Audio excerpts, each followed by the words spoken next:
Welcome to LBMC Security's podcast. This week, we're going to be covering the value of incident response tabletop exercises. My name is Bill Dean. I am a senior manager here at LBMC Security.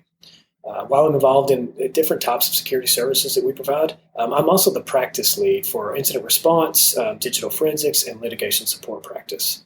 Most of the time, this podcast is going to be designed to cover 1 to 2 information security stories that I just think have an impact to your organization. But this podcast, I want to do something a little bit different. I want to discuss a low-cost approach for you to determine how well your organization will actually respond to the same types of computer security incidents that you're reading in the news. The way to do this, tabletop exercises. Initially, as we've been performing these for years, the initial reason was for compliance. As an example, PCI has a requirement that you perform an incident response tabletop exercise on an annual basis. But whether we're doing this for an AmLaw 50 law firm or maybe a top 10 hospital, compliance isn't the reason we're being asked to facilitate these tabletop exercises. The reason's simple. People just want to get better through the incident response scenarios. They want to get better when the incidents actually occur, and they do this, in a low-stress environment to determine what the response is going to be if that actually occurs. And there's just so many other numerous reasons to perform tabletop exercises. As an example, the incident response plan or policy that you have, that weeks were spent redlining the document, being sure everyone was okay with the verbiage, you check the box, the work is done. Does that policy or plan actually even provide any value if you have an incident? The last incident that you experienced, did you get that policy or plan out to see if it worked? Odds are that plan probably needs updating just as the threat landscape changes. So that's one very good reason, is to actually get some value out of the time that you've invested into that policy or plan. Use it to walk through the incident to see what needs to change. Maybe you need some more technical, playbooks to walk you through different types of incidents. So updating and testing your plan and policy is a great reason to do that. Another great reason is to really identify your strengths and your weaknesses. No one is perfect. Everyone has deficiencies when it comes to people's processes, technology. Everyone can improve, but you want to know the areas that you need to improve on. And at the same time, you need to know where your strengths lie. Maybe you'll find that there's a third-party company that would help you to get through an incident. Maybe you find that maybe more monitoring and alerting and logging would help you. During the tabletop exercise is the time when you need to determine that, not when the actual incident is happening. Tabletop exercises are great to work as a group to make stressful decisions that may have to be made. You'd rather use the tabletop exercise to make that stressful decision in a safe setting and then implement it during the actual incident than to try to make that decision then. Difficult scenarios such as if you're in a ransom situation, and I don't mean ransomware, I mean a true ransom situation in which if you don't pay the ransom of, let's say, $100,000, that your data is going to be leaked to the dark web. Well, that's a pretty hard decision to make, and you'd rather make it during a tabletop exercise during the real thing, and hopefully you'll never have that situation.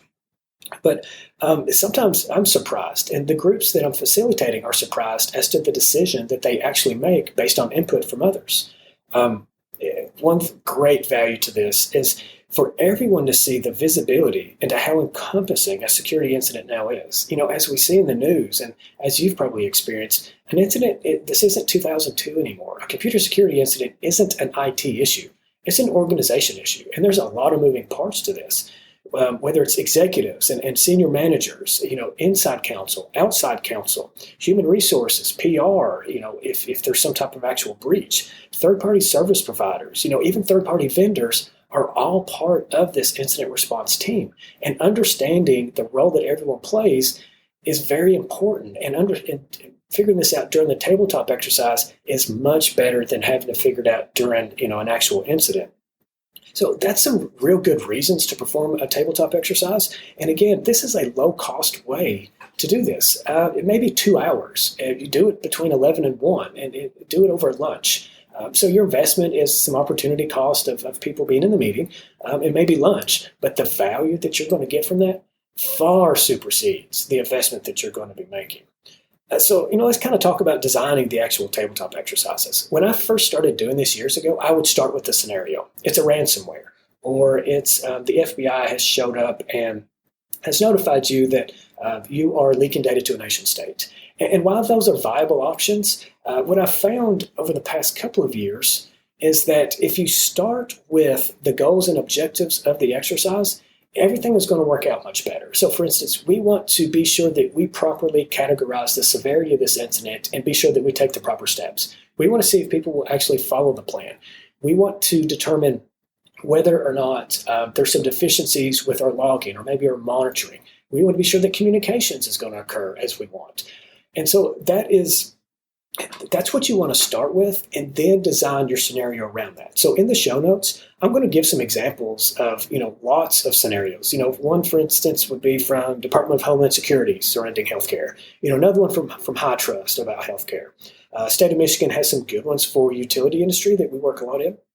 And then for banking institutions or financial institutions, FDIC has some challenges. Or, just take your last incident that you endured. If things didn't go well, do a tabletop with that same incident. We all know the phase of, the incident response process of lessons learned. No one performs lessons learned. The way that you can actually get value of that is to do a tabletop with the same thing. So that's the first thing. The second is be sure the correct stakeholders are going to be there. If there's going to be an instance in which a legal decision is going to be made, be sure that counsel is either there or available. If there's a human resources issue, maybe make sure they have a representative. In short, everyone that's in your incident response that's on the team needs to be involved. Maybe they're not in the room, but they need to be available if you need to call them to help to make a decision. One strong suggestion is to leverage a neutral facilitator for the exercise. To have an IT security manager or maybe a CISO facilitate that exercise, you may not get the best value out of it. And the reason for that is they have vested interest as to how that scenario plays out. Not for the better, not for the worse, but they do have vested interest. Find a third party to do this. It doesn't have to be someone external to the organization, but just someone that's not part of the team and doesn't have vested interest in the outcome. You may find value in a third-party facilitator that has a lot of incident response expertise because they can handhold you through the process and maybe help you see some of the strengths and some of the weaknesses that otherwise you would overlook. And lastly, I want to bring up that during the exercises, I always begin the exercise when I'm facilitating with a simple tongue-in-cheek statement that all the answers provided must be based on current capabilities as to what's in place now.